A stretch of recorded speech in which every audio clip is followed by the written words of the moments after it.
Kamusta mga kaibigan? Sa araw na to, pupunta kami ng asawa ko sa desert safari para mag-enjoy at maglibang. Pero ang hindi niya alam ay may gagawin akong sorpresa para sa kanya. Kaya tara, samahan nyo kami sa aming paglalakbay. Pero bago ang lahat, kailangan muna namin mag-load ng bus card. Kaso ang problema, hindi gumagana yung machine kaya nag-decide na lang kami na mag-taxi. Syempre, kailangan muna namin mag-selfie. Diyan pa lang sa loob ng taxi, iniisip ko na kung ano yung gagawin ko. At kinakabahan na rin ako dyan. Malapit na pala kami sa location kung saan kami ipipick up. A few moments later. Mga ilang minuto bago namin nahanap yung bus namin sa sasakyan. Syempre, hindi namin alam yung location nung pupuntahan namin. Kaya ang ginawa na lang namin ay nagkulitan na lang kami sa loob ng bus. Sinubukan din namin matulog pero hindi namin kaya yung init. Bali 2 hours pala ang biyahe mula Abu Dhabi hanggang sa may desert safari. Ayan na nga guys, bumaba na si Nika at makikita nyo yung buong disyerto. Ang hindi namin alam ay sasakay pala kami sa Pajero na akalain mo yun parang nasa loob ka ng Ferrari World. O diba, puro kami sigaw. Halos yung mga kasama namin ay sigaw ng sigaw kasi nga umaakyat at pababa yung sasakyan. Si Nika puro sigaw at tawa. Sige nga, tingnan natin mamaya kung ano yung magiging reaction niya. After kami iikot sa mga disyerto, ayan bumaba kami para magpalagay ng tela sa aming ulo. Oh, diba mukhang model si Nika kapag nakapagsuot ng ganyan. Syempre, kailangan ko din magsuot ng ganyan. Pero habang sinusuotan ako feeling ko kamukha ko si Basilio sa flip top. Ang pinagkaibahan lang namin dalawa ay lamang siya sa mga bars. Dito nga pala nagpa-picture si Nika sa Falcon. Nabudol kami ni Kuya pero pumayag na ako kasi nga para maging memorable namin yung pagpunta namin dito. Sulit na sulit yung bayad ko na 20 dirhams. O diba, tuwang-tuwa si Nika. Basta nakikita kong masayang-masaya si Nika, masaya na rin ako para sa kanya. Sa 8 years ko dito sa UAE, ngayon lang ako nakasakay ng camel. Backride ko rin pala si Nika, kaya yung camel, hirap na hirap sa amin. Joke lang. Dito habang nagra-ride kami sa camel, dihadaan ko na lang sa tawa at ngiti kasi nga sumasakit na yung puwet ko. Kinantahan ko rin siya ng happy birthday kasi kinabukasan birthday niya na.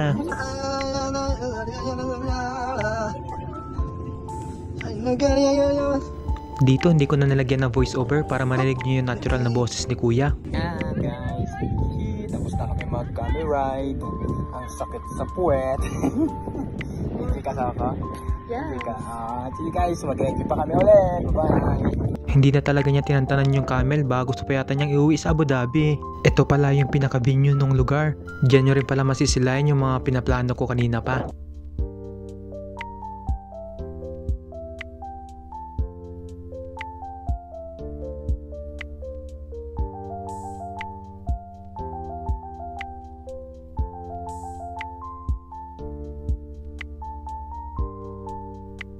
Ayan guys, tapos na kami mag-picture, mag-banding-banding. Asa na ba si Kuya? Kukunin namin sukli.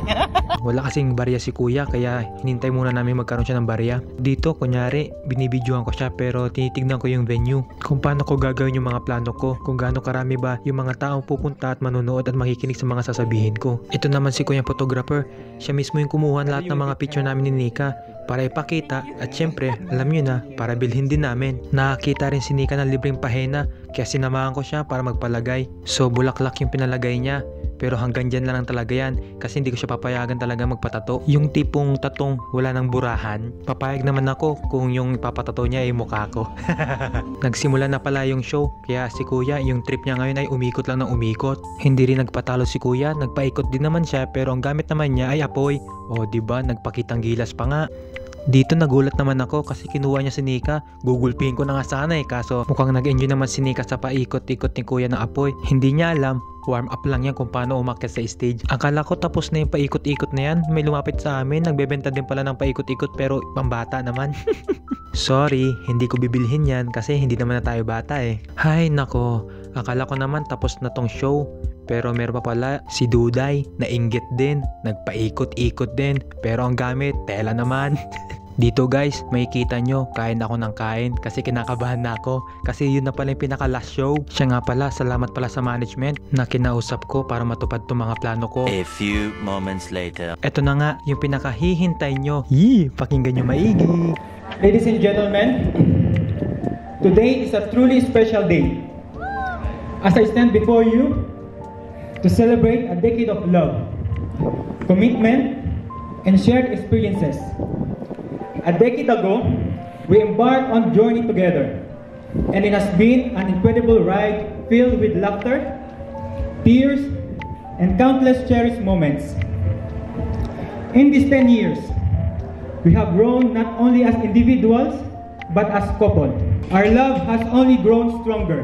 I want to spend the rest of my life with you, creating even more beautiful memories, facing challenges hand in hand, and celebrating every moment just as we have for the past 10 years.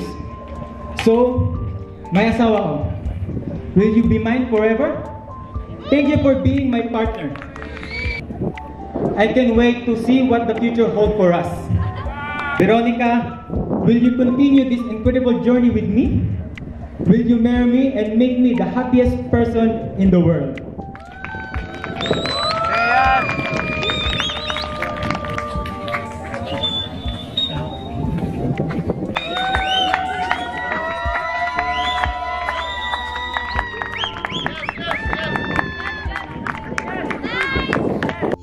So nag-yes na nga siya. Dito, halatado yun na first time talaga namin mangyari ito. Kasi hindi namin alam kung saan nilalagay yung sing-sing.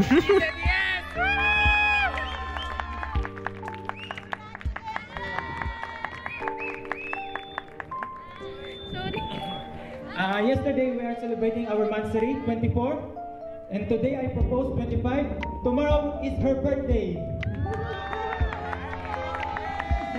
Naiyak ba kayo guys? Ako kasi habang ini-edit ko to, kinikilig at umiiyak ako kasi nga tuwang-tuwa ako sa nangyari sa amin. Dito nga pala nagsilapitan yung mga tao para batiin kaming dalawa, pero si Nika hindi pa rin makamove on. Akala niya kasi babatiin ko lang siya ng happy birthday. I love you asawa ko sa Tagalog. Mahal na mahal kita. Basta lagi mong iisipin na sa tabi mo lang ako araw-araw. Hatid sundo kita sa trabaho, ingatan kita, aalagaan kita. Basta maramdaman mo lang na gusto kita makasama habang buhay. So ayun guys, tapos na, pauwi na kami ni Nika. And we are engaged. Ayan na, may ginang-ginang. Gulat ako. Gulat ka? Surprise po ako. Oo, siyempre asawa ko. Thank you. Siyempre asawa ko, naman na-vlog ko kayo. Ayan, tapos na tayo guys. Maraming salamat nga pala sa pagsubaybay at panonood. Hanggang sa muli, paalam!